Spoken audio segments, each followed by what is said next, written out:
ആദിക്കാട്ടുകുളങ്ങര മുസ്ലിം ജമാഅത്തിന്റെ ഉടമസ്ഥതയിലുള്ള എൽ.പി. സ്കൂളിന്റെ 100ാം വാർഷികാഘോഷത്തിന് വർണ്ണാഭമായ തുടക്കം. സാംസ്കാരിക ഘോഷയാത്രയോടെയാണ് ആഘോഷത്തിന് തുടക്കം കുറിച്ചത്. ആദിക്കാട്ടുകുളങ്ങര മുസ്ലിം ജമാഅത്തിന്റെ ഉടമസ്ഥതയിലുള്ള HIS-J LP സ്കൂളിന്റെ 100ാം വാർഷിക ആഘോഷത്തിന് വർണ്ണാഭമായ തുടക്കം. സ്കൂൾ അങ്കണത്തിൽ നിന്നും ശിങ്കാരിമേളം, ബാൻഡ് മേളം, കോൽക്കളി, ദഫ്മുട്ട് തുടങ്ങിയ കലാരൂപങ്ങളുടെ അകമ്പടിയോടുകൂടി ആരംഭിച്ച സാംസ്കാരിക ഘോഷയാത്രയിൽ വിദ്യാർത്ഥികൾ, അധ്യാപകർ, രക്ഷിതാക്കൾ, പൂർവ്വ വിദ്യാർത്ഥികൾ എന്നിവരടക്കം നൂറുകണക്കിന് ആളുകൾ അണിചേർന്നു.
നാടുചുറ്റിയെത്തിയ ഘോഷയാത്ര പുതിയ സ്കൂൾ ഗ്രൗണ്ടിൽ സമാപിച്ചു.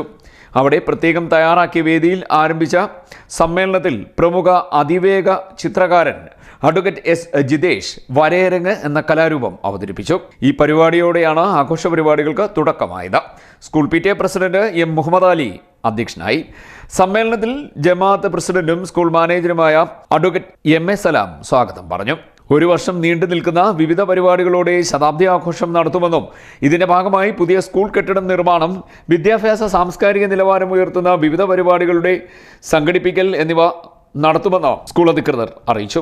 Kodikunnil Suresh MP, MS. Arunkumar MLA, ഗ്രാമപഞ്ചായത്ത് president B. Vinod, vice president Nadeera Naushad, എഴുത്തുകാരൻ C. റഹീം, ജമാഅത്ത് സെക്രട്ടറി M. മുഹമ്മദ് അലി എന്നിവർ വിവിധ പരിപാടികൾ ഉദ്ഘാടനം ചെയ്തു. പൂർവ്വ വിദ്യാർത്ഥി കൂട്ടായ്മ രക്ഷാധികാരി S. മീര സാഹിബ് സ്കൂൾ ചരിത്രാവതരണം നടത്തി. ജമാഅത്ത് ചീഫ് ഇമാം കടക്കൽ നിസാമുദ്ദീൻ ബാക്കവി അനുഗ്രഹ പ്രഭാഷണം നടത്തി. സ്കൂൾ ഹെഡ് മാസ്റ്റർ വാർഷിക പ്രവർത്തന റിപ്പോർട്ട് അവതരിപ്പിച്ചു. ഗ്രാമപഞ്ചായത്ത് അംഗം ഷീജ ഷാജി, ജമാഅത്ത് ഭാരവാഹികളായ റഹീം കുന്നുരുട്ടി, ഷാഹിർ ഖാൻ, സജീർ, സ്കൂൾ മാനേജ്മെന്റ് പ്രതിനിധികളായ Hakim Shah, Shihabuddin, PTA vice president Jayadevan, Nishana, പൂർവ്വ വിദ്യാർത്ഥി കൂട്ടായ്മ ഭാരവാഹികളായ R. നസീർ, J. ഷെരീഫ്, അധ്യാപകൻ ഷാൻ എന്നിവർ സംസാരിച്ചു. ഉദ്ഘാടന സമ്മേളനാനന്തരം സ്കൂളിലെ വിദ്യാർത്ഥികൾ അവതരിപ്പിച്ച നൃത്യങ്ങളും അരങ്ങേറി. 3D net news, Charummood.